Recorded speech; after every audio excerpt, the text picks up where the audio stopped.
Hey there, welcome to the Let's Innovate for Vegas audio program, episode number 43.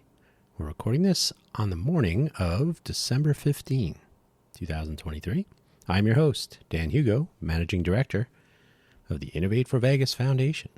Recently filed our paperwork with the IRS to finally change our charity name. We actually did rename from Code for Vegas Foundation to Innovate for Vegas Foundation. Moving right along. Thanks for listening. What are we talking about today? Our strategy for 2024. Why do we need a strategy? We're a public charity. Well, we have big plans. And some of those plans are visible in our GitHub organization, Innovate for Vegas, github.com/Innovate for Vegas. There's a link to that in the show notes, and as well a link to our homepage. Also, in the links, I have a link to a video clip of it's on YouTube from Top Gun Maverick. I refer to this clip frequently, and I figured I would have a link and I would talk about it briefly in the context of our strategy for 2024. So let's get started. The problem. We need a problem. That's why we have a strategy. The problem is we have cool projects. We have a great purpose. If you haven't heard it lately, it is to enable and encourage ideation, innovation, and implementation to make our communities better. That means anything. That's why the Code for Vegas change to Innovate for Vegas actually does make sense.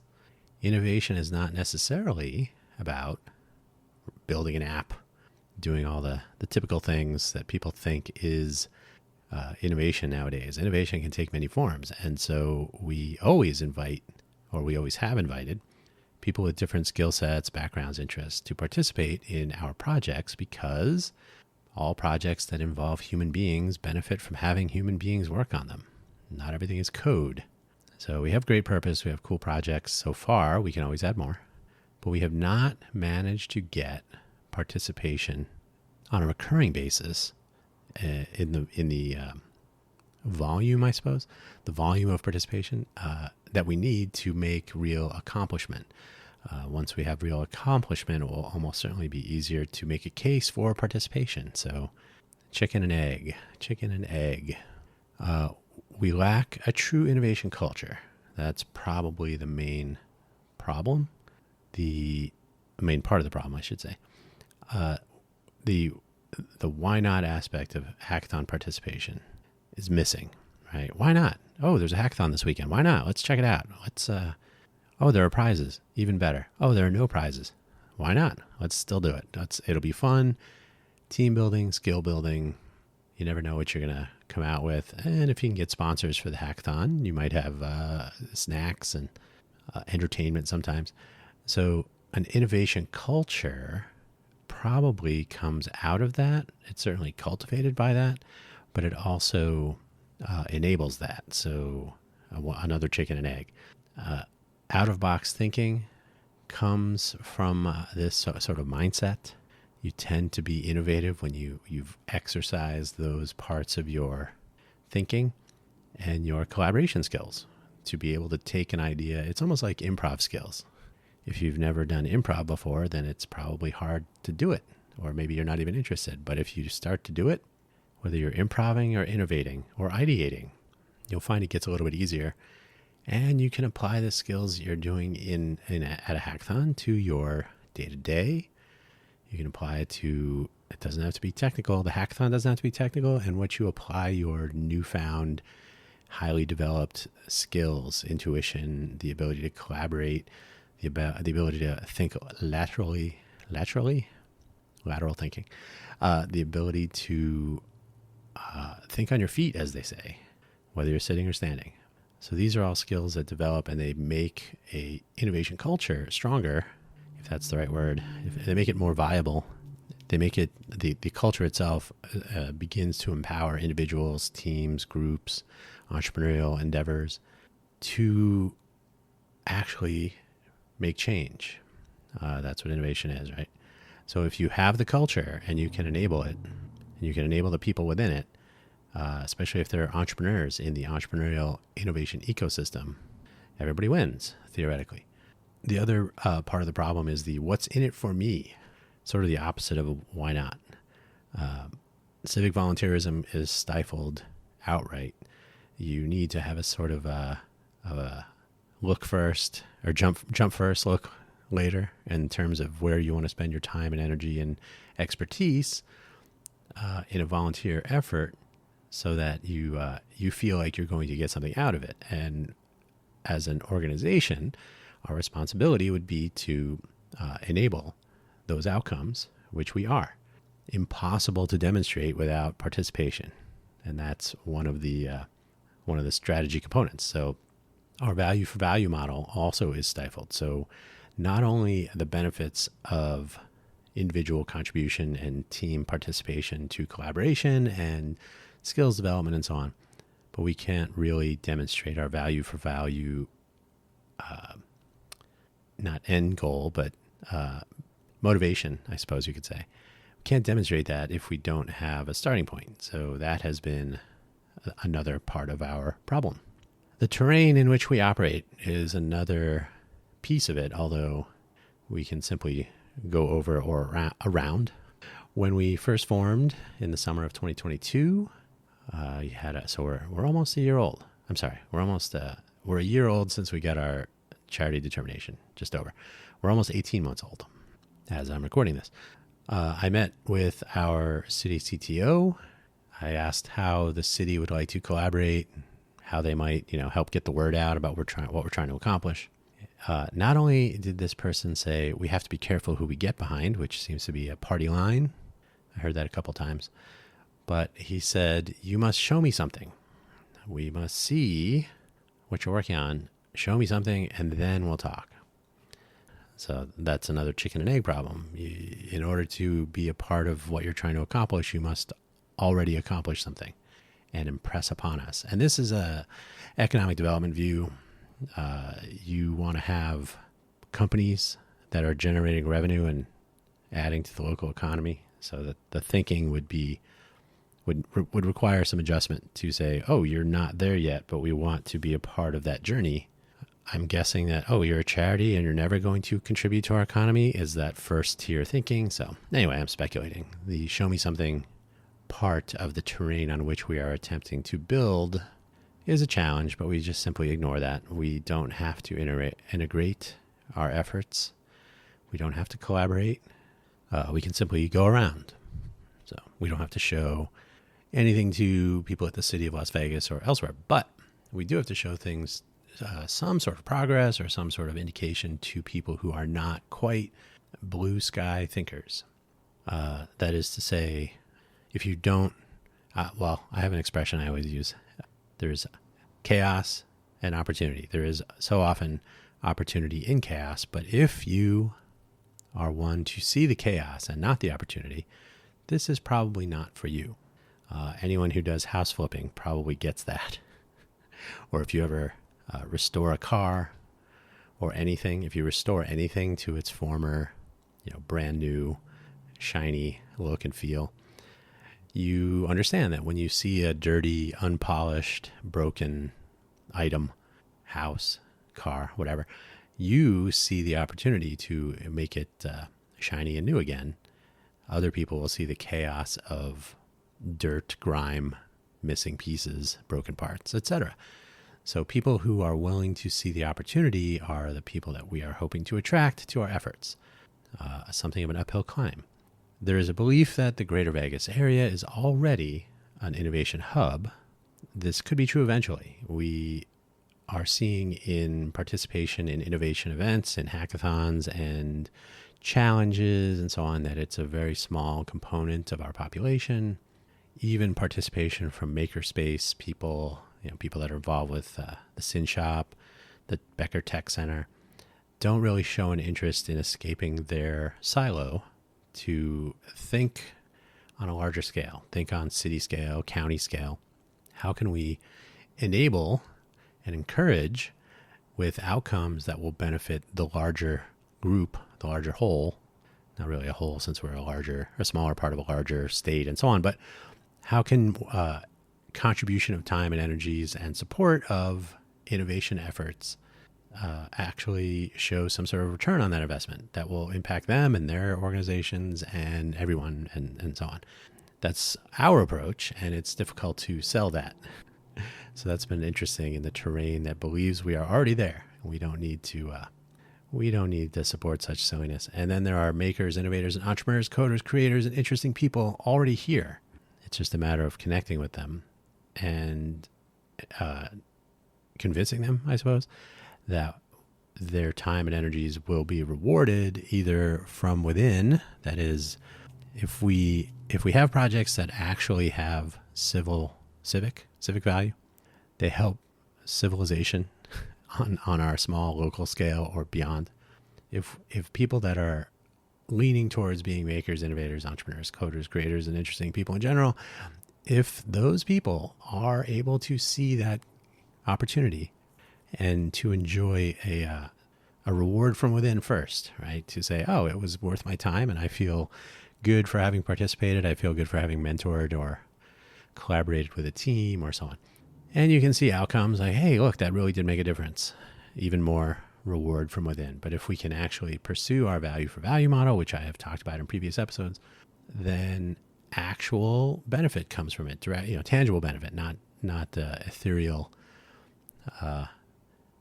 emotional satisfaction and mental rewards and so on. So if we can convince people that are in the very small percentage of those who see the opportunity in the chaos, or who have a desire to do something they haven't done before, to work with other people, to think outside the box and so on, that's kind of what innovation needs. If we don't have those yet, or if we don't have a connection to those people, I should say, we have the people. I've talked to them. I've encountered them in my travels within the Southern Nevada area. It's a question of another chicken and egg problem. How do we provide an enticing collection of activities to draw their attention and their participation? And then how do we convince them to tell their friends? And that is a different problem about discovery and collaboration and promotion and so on. That's a general issue with the exciting world of social networking, which we will get to in another episode when we get our smart social platform up and running, which kind of brings us to the goal. Our goal, at least initially, our first goal. You always have to have more goals, right? Our initial goal, and it has been through this year, but as we change our strategy, you'll see why I'm listing this for Strategy 2024. The goal, to deploy one fully functional project as a proof of concept of our quote-unquote business model. And we are a nonprofit. We're a charity organization aimed at more education than, we're not a software company, as I always tell people. We're not shipping products. That's not our goal. Our goal is to elevate our communities, help individual contributors develop job skills, to help cultivate those collaboration skills, the innovation thinking, the outside the box sort of stuff, and to go from there, right? We don't have product goals per se, but if we deploy one fully functional project as a demonstration or a proof of concept, ideally there will be an aha moment from some of those makers, innovators, entrepreneurs, coders, creators, and interesting people that I referred to earlier, and just might get a few people interested in maybe showing up once or twice or three times even. That would be even better and more of a surprise. We need to complete our Agile for Volunteer specifications for all of our projects. The very nature of Agile for Volunteers, if I can speak, and don't confuse Agile for Volunteers with Scrum and all the other variations on a simple theme that have evolved over the decades. Agile for Volunteers is designed to be reasonably simple and aware that people don't have full-time jobs working on what we're working on. So, but part of the process, and this is every time I hear, how come more isn't done, which is my least favorite comment, I think. How come more of this isn't done? The first answer is, well, what you're looking at is a collaboration project. So part of the fun is that you are part of that. More of it will be done when more people participate. If one person is dictating everything, well, that's why I chose that word. So the idea is to, and part of the user story model and the loose specification model is to say, here's what we want to accomplish, rather than specifying things that you may be able to ask of people to accomplish when there's money involved. Rather than saying that, empower individual contributors to take ownership of the user story approach, which is like, here's what we need to accomplish. I'm going to, with my volunteer time and effort, and maybe my team of co-collaborators, tackle this particular problem, as described as a user story, in a way that I think will work and in a way that fits into the general plan of all the people participating in this. And I'm going to do so that I don't prevent others from accomplishing things. And I also eventually accomplish something that I can be proud of and that I can point to and say, I did that. So that's Agile for Volunteers in a tiny nutshell. There's a couple more components about showing up, things like that, which we still need to work on. And we can promote individual contributors that actually do this. Now, this year, we did facilitate the 2023 NASA International Space Apps Challenge. There is a Congressional Apps Challenge. There are other challenges. Some of them are software. Some of them are, there's a Congressional Art Competition from the federal government. The United States Congress sponsors in individual representative districts. So you have to be in a district and attending a high school and so on. But they have those, and those are only 3 that I've mentioned, 2 from Congress, 1 from NASA.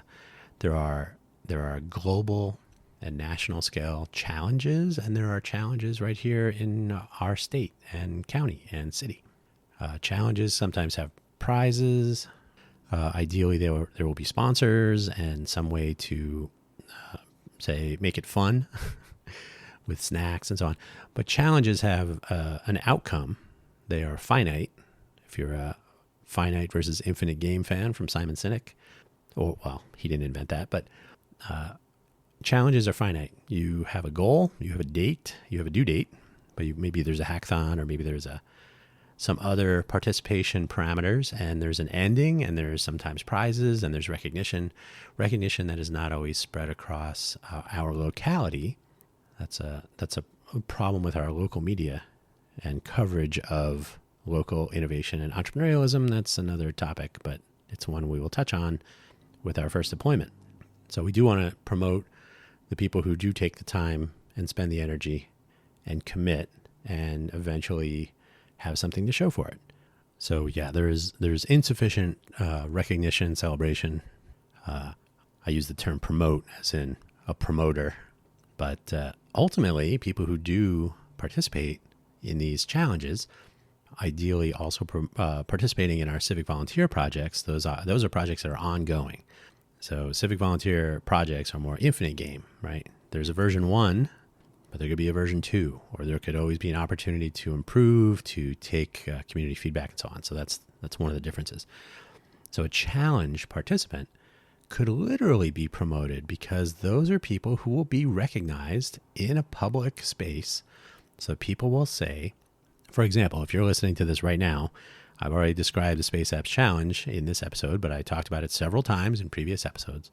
Do you know which team of our 12 total participants, which team of 2 of those 12, one team of 2, moved on to the national judging? They didn't have to do anything again. Their project was escalated to our local event could submit one team for the national judging. So which team was that? You will never know. We promoted it in various vertical places, our Discord, to people that we email to and communicate with. But generally speaking, very few people in the greater Vegas area, Clark County, 2.3 million people, according to our recent census. Very few of those 2.3 million people have any idea about any of this. So when anyone here hears about this being an innovation hub, they may only be looking at the big money players, the larger companies who have a presence in Southern Nevada, the notion that there is a startup or tech scene here. I'm not in tech, therefore I cannot be a part of the entrepreneurial scene here. That's broken. That's something else we'll talk about another time, and I talk about on the Cafe Genius Impresarios audio program quite frequently. But if we can promote this participation, ideally they will be promoted in what they're doing. Individual benefit from being recognized and people understanding what you are trying to accomplish, you or your team or both. Maybe you'll get that job you're looking for. Maybe it's good on the resume, as they say. So promotion of individual effort and team effort and accomplishment, recognition and celebration of those, but also possible promotion in the one's path, career path, or path of interest, right? So yeah, that's one of our goals, is to make contributing your time and energies to our projects worthwhile. The value for value model is something I've talked about previously. That will be a topic for renewed focus once we hit that first goal to deploy one fully functional project. So what is the strategy? I made reference earlier to one of our links, which is, there's only 3 links this week. Top Gun Maverick shows it can be done. That's how I've labeled it. If you've not seen the movie, our hero, Maverick, Tom, what's his name? Tom something? Tom Cruise, but what is his? Oh, Pete Mitchell. Yeah, there you go.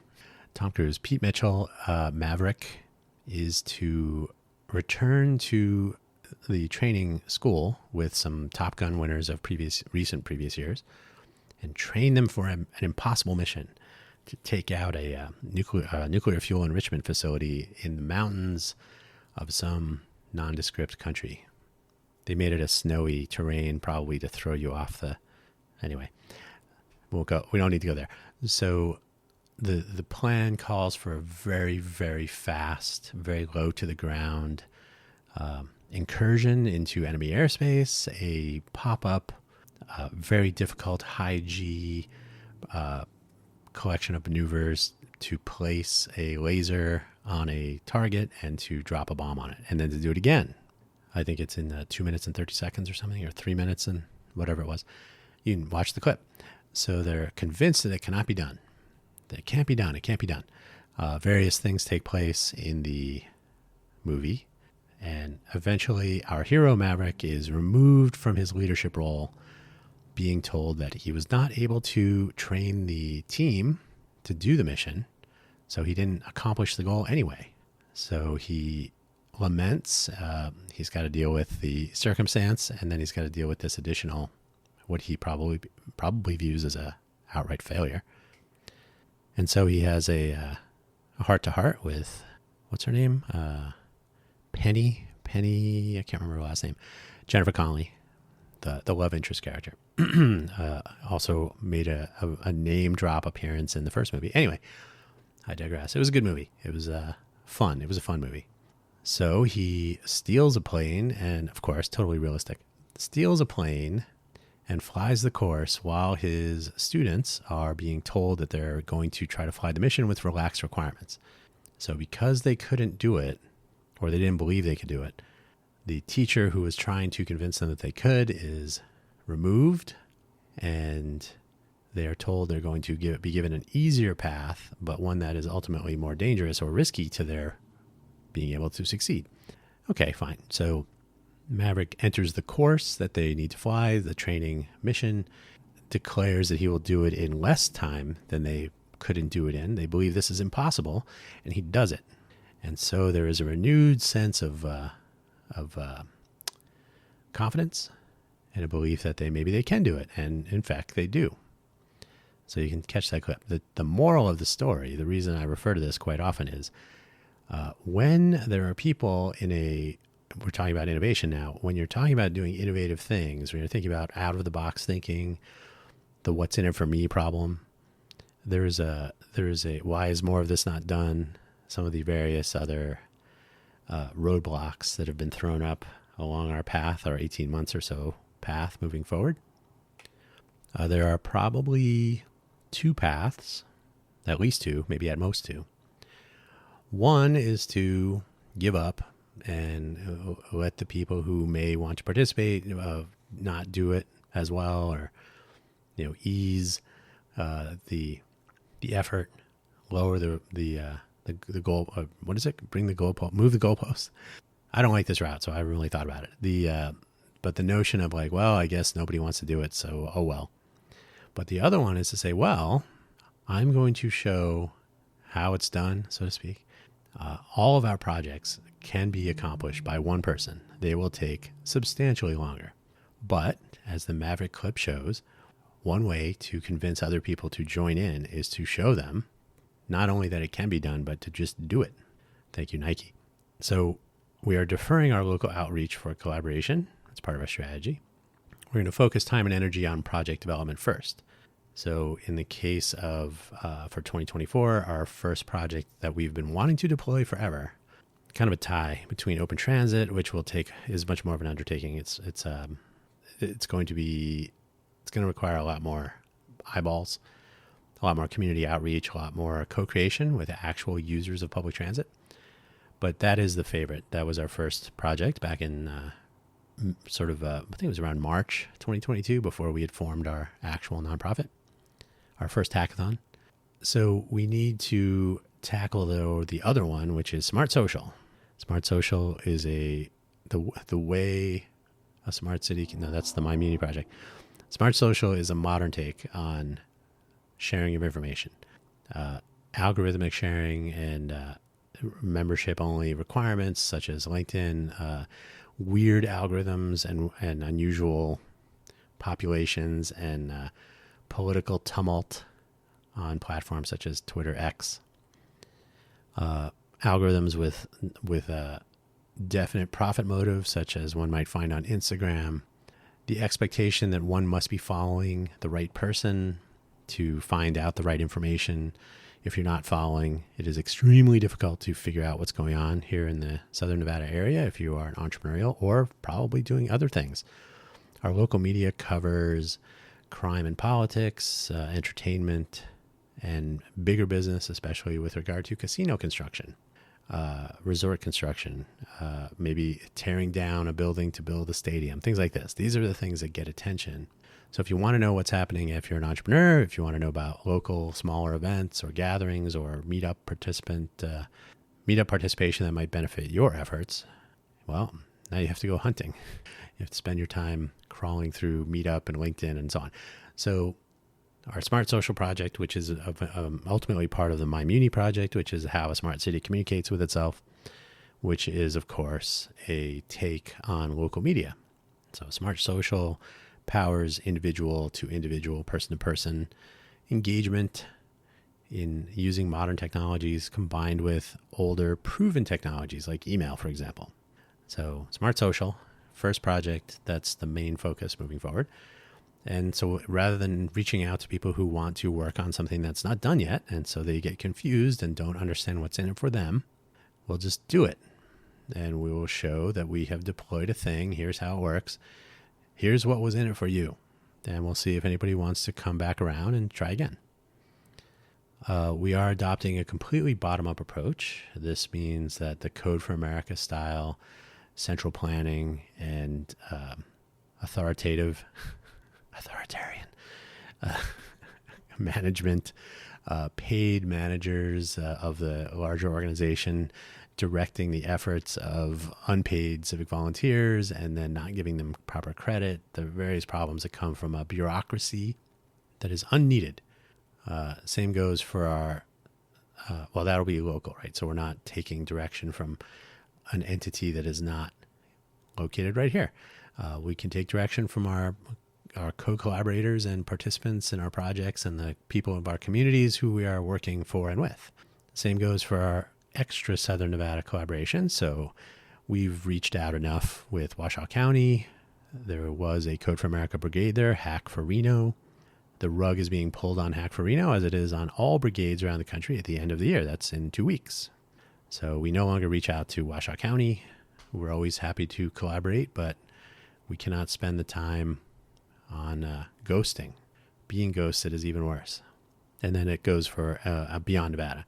So while all places around the United States and maybe beyond are facing similar issues with participation, with communication of goals and project ideals, finding people to work on them with particular skill sets, but generally people who want to make a difference with their time and energies are well, it's becoming more difficult. And I've heard that firsthand from people in different parts of the United States, possibly, I'll say, since the summer of 2023. So since July, August timeframe, there is an effort to make a new top-down infrastructure. I don't believe in this, so I will not spend time on that, nor will our organization, as far as I'm aware. That's an argument, perhaps, but at this moment, we're going to focus entirely on local innovation. Although we always invite people from beyond the greater Vegas area to participate in our projects, as we did with our Space Apps Challenge and so on. Vegas as a destination city has a population of, as I said, city of Las Vegas has about 500,000, or maybe close to 600,000. Southern Nevada, 2.3 million. Tourism, according to LVCVA, the Las Vegas Convention and Visitors Authority, it's about 40 million people per year. That number will probably settle on, a nice run rate as more post-pandemic years of data are accumulated. But it's more than our local population by many, many times over. So there are people from other places. If we can engage with people from those other places, then people visiting Vegas can experience some things and might go back to where they live and say, oh, we can have that here too. We have civic volunteers who want to spend time elevating our communities and making our smart city, but we should hire those people. Those are the kinds of people who will make a difference, and we can pay them for their time on real projects that start out as open source. Civic volunteer efforts and become real game changers and difference makers. And the people that do that get and deserve, but are entitled to absolutely full credit, attribution, attestation. That's a different thing. Attribution and ultimately some sort of benefit, something in return for their efforts. And if that means taking our projects and applying them, I say real projects. So, for example, as a paid maintenance effort, our open transit project has that goal in mind, that our local public transit infrastructure would realize that the tools that they're using now are not written for people here. They're written for profit elsewhere. If we can take ownership of our systems here for the benefit of our communities and people within them, and by extension, the people who visit here that use the infamous Deuce, a profitable bus line, which is rare. If we can actually make that happen, then people can become employed and work on projects as vendors for the Southern Nevada Regional Transit Commission, RTC SNB. So that becomes quote unquote real when you are being paid for it, right? It's real either way.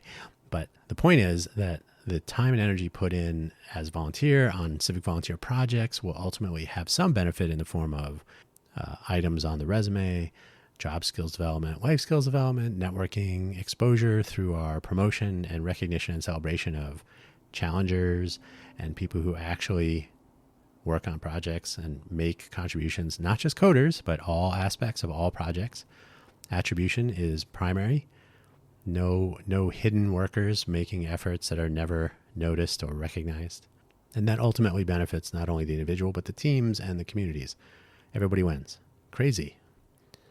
And then we'll switch.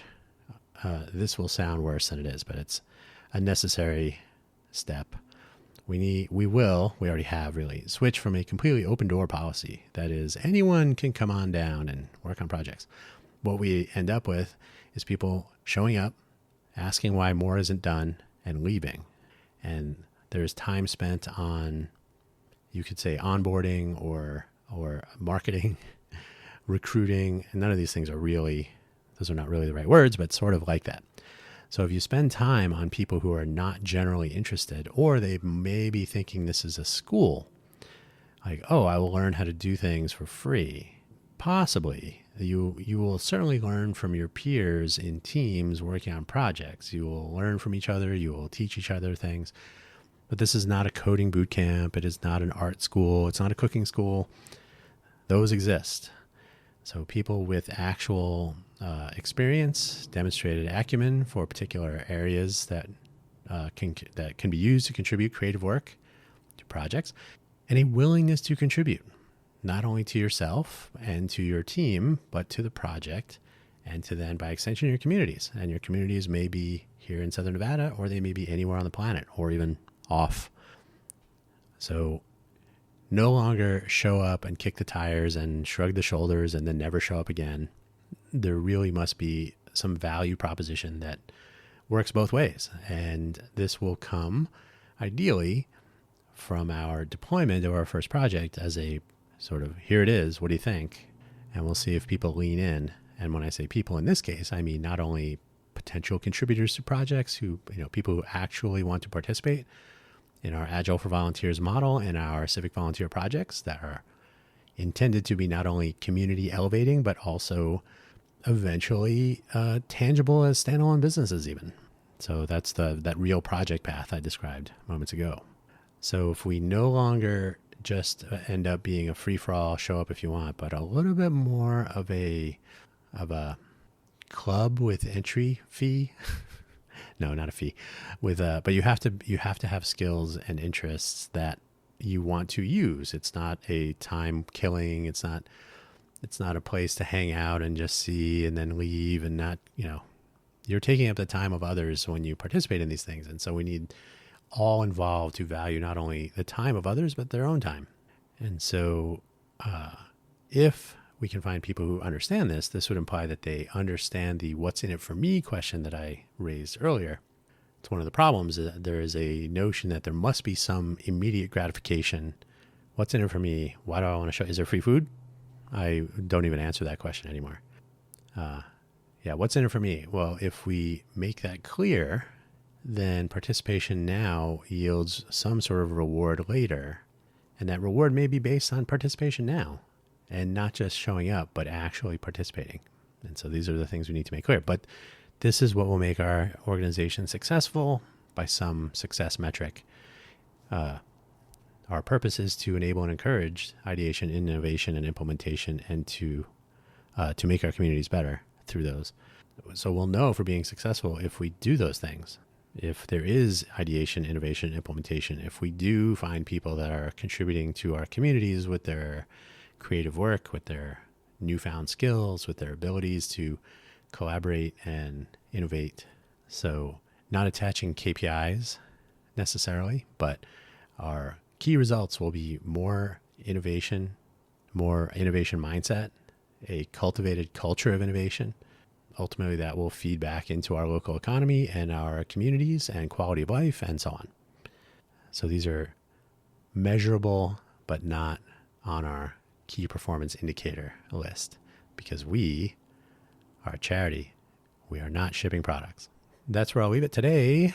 It is still Friday, December 15th. I have been Dan Hugo, Managing Director of the Innovate for Vegas Foundation, a nonprofit Nevada corporation, and a determined 501c3 public charity.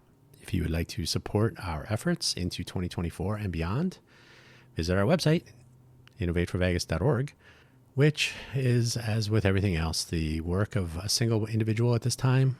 Ideally, we will have more contributors to that and our various other internet presence locations. More on that in future episodes. And if you'd like to participate in our projects or other activities, our gathering for CES, for example, 2024, visit our website, learn more.